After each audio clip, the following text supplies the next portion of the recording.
छत्रपती संभाजीनगरमधील पराभवाचं आम्हाला दुःख असल्याचं चंद्रकांत खैरे यांनी म्हटलंय। आमचा पराभव झाला तो आर्थिक दृष्टिकोनातून असंही ते म्हणतायत। भाजप आणि शिंदेच्या शिवसेनेनं प्रचंड पैसा वाटला असंही चंद्रकांत खैरे यांनी म्हटलंय। रशीद मामू आणि अंबादास दानवेंचाही विषय आता संपलाय। एमआयएम आता प्रचंड मोठा पक्ष झालाय, त्यांनी शिंदेच्या सेनेलाही बाजूला केलंय असंही खैरे म्हणतायत।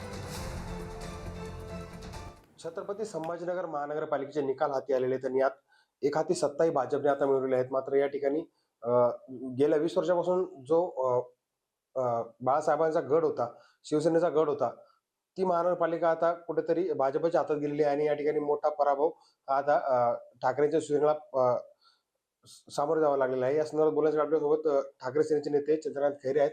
आपण त्यांना विचारूया की साहेब काय सांगाल, जी एकेकाळी 20 वर्ष तुमच्या हातात सत्ता होती महानगरपालिकेची, मात्र ती आता भाजपच्या हातात गेलेली आहे, मोठा पराभव तुम्हाला पत्करावा लागलेला आहे।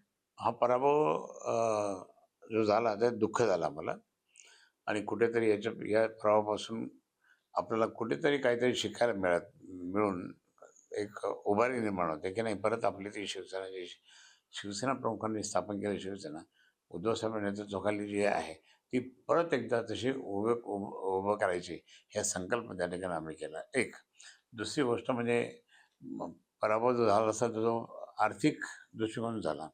भारतीय जनता पार्टी आणि शिंदेकर यांच्याकडे प्रचंड पैसा वाटला, ह्याच्यात ते कबूलच करत त्या आपण विचारून, मी त्यांना असं समोर विचारलं, तुम्ही इतके प्रत्येक उमेदवाराला इतके पैसे दिले का, मग त्यांनी कुठं वाटले, नंतर मग काय केलं, हे सगळं तुमच्याकडे रेकॉर्ड आहे, तुम्ही पहा। म्हणजे पैशाच्या मुळे त्या ठिकाणी आपण मागे पडलो असाल तरी कुठेतरी आम्हाला असं वाटतं की आपण पण काही चुकलं असेल आपलं, असं वाटतं मला।